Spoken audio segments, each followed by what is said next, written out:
നമസ്കാരം, മലയാളി വാർത്തയിലേക്ക് സ്വാഗതം. കഴിഞ്ഞ ദിവസം കേരളത്തെ നടുക്കിയ ഒരു ആത്മഹത്യ, അതായത് ഭർത്താവിന്റെ പീഡനം സഹിക്ക വയ്യാതെ യുവതി ആത്മഹത്യ ചെയ്ത സംഭവവുമായി ബന്ധപ്പെട്ട് നിർണായകമായ വിവരങ്ങൾ പുറത്തുവരികയാണ്.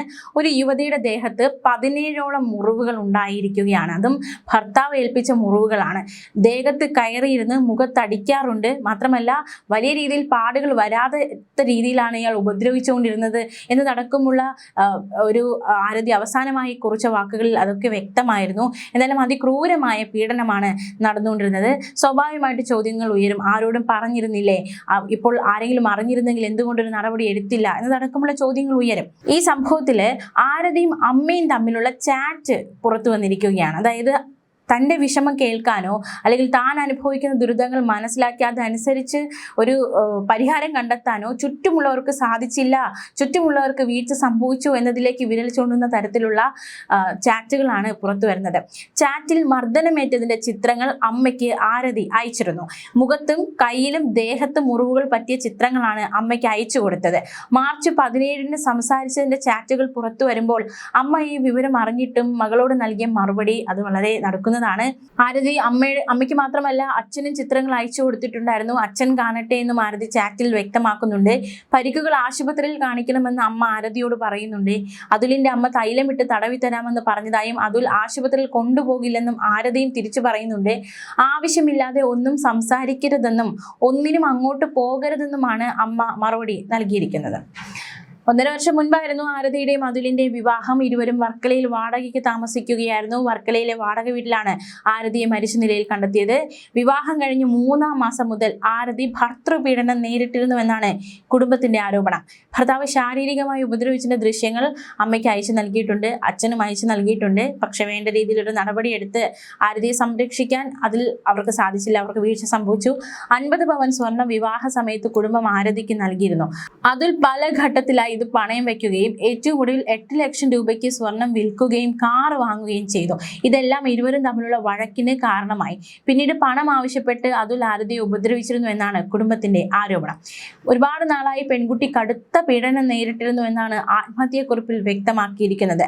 മർദ്ദനത്തിന്റെ വിവരങ്ങൾ പലരോടും പറഞ്ഞു ആരതി. അതായത് തന്നെ ആർക്കെങ്കിലും രക്ഷിക്കാനാകും, അല്ലെങ്കിൽ തൻ്റെ വിഷമം കേൾക്കുമ്പോൾ ആരെങ്കിലും തനിക്കൊരു രക്ഷകനാകുമെന്ന പ്രതീക്ഷയോടെ ആ പെൺകുട്ടി പലരോടും മർദ്ദനത്തിന്റെ കാര്യങ്ങൾ പറഞ്ഞുവെങ്കിലും ആ വിഷമം കേൾക്കാൻ ആരും ഉണ്ടായിരുന്നില്ല എന്ന് കുറിപ്പിൽ വ്യക്തമാക്കുന്നു. അമ്മയ്ക്ക് എല്ലാ കാര്യങ്ങളും അറിയാമായിരുന്നുവെന്നും തൻ്റെ സ്വർണം പല ആവശ്യങ്ങൾക്കായി ഭർത്താവ് അതിലിന് നൽകിയിരുന്നുവെന്നും അതുലുമായി ഇനിയും മുന്നോട്ട് പോകാൻ കഴിയില്ല, മറ്റു വഴിയില്ലാത്തതിനാൽ ജീവൻ ഒടുക്കുന്നുവെന്നുമാണ് ആരതി കുറിപ്പിൽ വ്യക്തമാക്കുന്നത്. മരണത്തിന് തൊട്ടു മുൻപ് മരണമൊഴിയായി എഴുതിയിരിക്കുന്നത്. ആരതിയുടെ മരണത്തിൽ ഭർത്താവ് അതുലിന്റെ അറസ്റ്റ് രേഖപ്പെടുത്തി. ആത്മഹത്യാ പ്രേരണ കുറ്റവും ഗാർഹിക പീഡനവും ചുമത്തിയാണ് അറസ്റ്റ്. അതുലിനെതിരെ തെളിവുകളുണ്ടെന്ന് പോലീസ് വ്യക്തമാക്കി. അതുലിനെ കസ്റ്റഡിയിലെടുത്ത് ചോദ്യം ചെയ്തതിന് പിന്നാലെയാണ് അറസ്റ്റ് രേഖപ്പെടുത്തിയത്. ഭർത്താവ് അതുലിന്റെ തുടർച്ചയായ പീഡനം മൂലമാണ് ആരതി ജീവനൊടുക്കിയത്.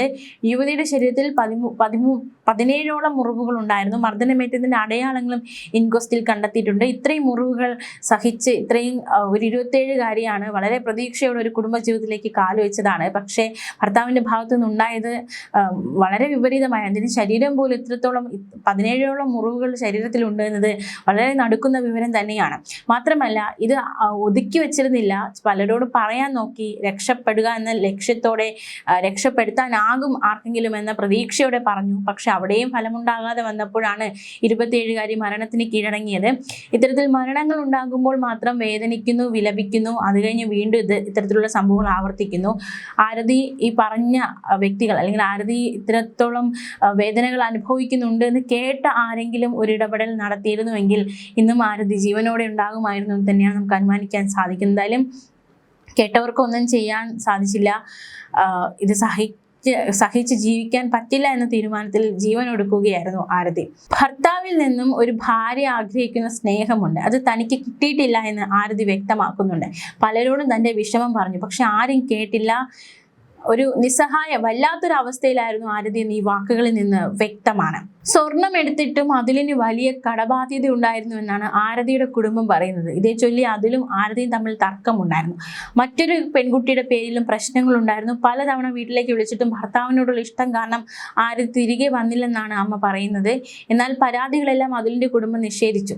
സ്വർണം പണയം വെച്ചത് ഇരുവരും ചേർന്ന് വാഹനം വാങ്ങാനാണെന്നാണ് അതിലിന്റെ അച്ഛൻ പറഞ്ഞത്. എന്തായാലും 10 മാസത്തോളം ശാരീരിക പീഡനം ആരതി നേരിട്ടിരുന്നു. ഭർത്താവിൽ നിന്ന് ഒരു സ്നേഹവും കിട്ടിയിരുന്നില്ല. സാമ്പത്തിക ചൂഷണം, ശാരീരിക പീഡനം, രക്ഷപ്പെടാൻ പല വഴികൾ നോക്കി, ഒന്നും ശരിയാകുന്നില്ല. ഒടുവിൽ മരണത്തിന് കീഴടങ്ങുകയായിരുന്നു, അല്ലെങ്കിൽ മരണം തിരഞ്ഞെടുക്കുകയായിരുന്നു എന്ന് വേണം പറയാൻ. ആരതിയുടെ മാതാപിതാക്കളുടെ പ്രതികരണം നോക്കാം. അതുൽ ആരതിയെ മർദ്ദിക്കുന്നത് അതിന്റെ വീട്ടുകാർക്കും അറിയാമായിരുന്നുവെന്ന് ആരതിയുടെ അമ്മ ജിനു പറഞ്ഞു. വീട്ടുകാരെ മർദ്ദന വിവരം അറിയിച്ചതാണ്, പക്ഷേ ഇടപെട്ടില്ല. കല്യാണം കഴിഞ്ഞ് 6 മാസം കഴിഞ്ഞപ്പോൾ തന്നെ പ്രശ്നങ്ങൾ തുടങ്ങിയതാണ്. പ്രശ്നങ്ങൾ കാരണം ആരതി ഇതിനു മുമ്പ് വീട്ടിൽ വന്ന് നിന്നിട്ടുണ്ട്. പക്ഷെ അതിലിനോടുള്ള സ്നേഹം കാരണം ആരതി തിരികെ പോയതാണ്. സംഭവ ദിവസം ആരതിയുടെ വീട്ടിൽ വരാൻ ആവശ്യപ്പെട്ടു. പക്ഷെ ആരതി വീട്ടിലേക്ക് വന്നില്ല. അതിൽ നിന്ന് ഒരുപാട് കടങ്ങൾ ഉണ്ടായിരുന്നു. ആരതിയുടെ ബാക്കിയുള്ള സ്വർണം അതിൽ ആവശ്യപ്പെട്ടിരുന്നു. അതേ ചൊല്ലിയും ഇരുവർക്കും ഇടയിൽ പ്രശ്നങ്ങളുണ്ടായി. മകളെ നഷ്ടമായി. മറ്റൊരു കുട്ടിയുടെ ഭാവി കൂടി ഇനി തകരാൻ പാടില്ല. നിയമ നടപടിയുമായി മുന്നോട്ട് പോകുമെന്നും ആരതിയുടെ അമ്മ വ്യക്തമാക്കി. സംഭവം നടന്ന ദിവസം മകളെ തിരികെ വീട്ടിൽ വിടാൻ അതിനോട് ആവശ്യപ്പെട്ടിരുന്നു എന്ന് ആരതിയുടെ അച്ഛൻ ബൈജു പറഞ്ഞു. പല പ്രശ്നങ്ങളും ആരതി വീട്ടിൽ പറഞ്ഞിട്ടില്ല. താൻ ഗൾഫിൽ നിന്ന് വന്നിട്ട് മകളെ തിരികെ കൊണ്ടുവരാനിരുന്നതാണ്. അതിലും മകളും പലതവണ കൗൺസിലിങ്ങിന് പോയിരുന്നു. അതിലും മറ്റൊരു പെൺകുട്ടിയുമായുള്ള ചിത്രങ്ങളെ ചൊല്ലി ഇരുവർക്കിടയിൽ വഴക്കുണ്ടായിരുന്നു. ബന്ധം വേർപെടുത്തണമെന്ന് ആരതി ആഗ്രഹിച്ചിരുന്നില്ല എന്നും അച്ഛൻ വ്യക്തമാക്കി. മാത്രമല്ല, ക്രൂരമാണ് ഇയാളുടെ പീഡനങ്ങൾ. ആരതി നേരിട്ടിരുന്നത് സമാനതകളില്ലാത്ത ക്രൂര പീഡനമാണ്. ഭർത്താവ് അതിൽ ശരീരത്തിന് പുറത്ത് കയറിയിരുന്ന് ആരതിയെ മർദ്ദിക്കാറുണ്ട്. പരമാവധി മുറിവുകൾ ഉണ്ടാക്കാതെയാണ് അതിൽ ഉപദ്രവിച്ചിരുന്നത്. ഇതൊക്കെ ആരതിയുടെ ഡയറി കുറിപ്പുകളുണ്ട്. സംഭവത്തിൽ കുറ്റസമ്മതം നടത്തിയ അതുലിനെ കോടതിയിൽ ഹാജരാക്കും. മുറിയിൽ നിന്ന് പോലീസ് കണ്ടെത്തിയ ഡയറിയിലാണ് താൻ നേരിട്ട ക്രൂര പീഡനങ്ങൾ ആരതി എഴുതിയിരുന്നത്. വിവാഹം കഴിഞ്ഞ് 3 മാസം പിന്നിടുമ്പോൾ തന്നെ അതുൽ ശാരീരികമായി ഉപദ്രവം തുടങ്ങിയിരുന്നു. ശരീരത്തിന് പുറത്ത് കയറി മർദ്ദിച്ചിരുന്നതായും മുറിവുകൾ ഉണ്ടാക്കാതെ വിദഗ്ധമായാണ് മർദ്ദിച്ചിരുന്നതെന്നും ആരതി കുറിപ്പിൽ വ്യക്തമാക്കിയിട്ടുണ്ട്. അതുലിന്റെ ഭാഗത്തു നിന്ന് മാനസിക പീഡനം സഹിക്കാൻ പറ്റാത്തതാണ്. ജീവനൊടുക്കാതെ മറ്റ് നിവൃത്തിയില്ല എന്നൊരു ചിന്തയിലേക്ക് ആരതി എത്തിക്കാൻ പാകത്തിൽ അതിക്രൂരമായ പീഡനമാണ് അതുലിന്റെ ഭാഗത്തുനിന്ന് ഉണ്ടായത്. മരണത്തിന് തൊട്ടു മുൻപ് ആരതി റെക്കോർഡ് ചെയ്ത ശബ്ദ സന്ദേശവും പോലീസ് കണ്ടെത്തി. തനിക്ക് മരിക്കാൻ പേടിയാണെന്നും പക്ഷെ മരിക്കാതെ നിവൃത്തിയില്ല എന്നും ആരതിയുടെ ഫോൺ ശബ്ദ സന്ദേശത്തിൽ വ്യക്തമാക്കുന്നുണ്ട്. ഈ ആത്മഹത്യക്ക് തൊട്ടു മുമ്പിൽ ആരതിയും അതിലും തമ്മിൽ രൂക്ഷമായ വഴക്കുണ്ടായി. വൈകിട്ട് 5:45 ആരതി മാതാവിനെ ഫോണിൽ വിളിച്ച് വീട്ടിലെ പ്രശ്നങ്ങൾ സംസാരിച്ചു. തുടർന്ന് അതിൽ ശാരീരികമായി ഉപദ്രവിച്ചതിന്റെ പാടുകൾ വ്യക്തമാകുന്ന ചിത്രങ്ങൾ വാട്സാപ്പിൽ അയച്ചു നൽകി. ഇതിന് പിന്നാലെയാണ് ആരതി മുറിക്കുള്ളിൽ ജീവനൊടുക്കിയത്. ന്യൂസ് ഡെസ്ക് മലയാളി വാർത്ത.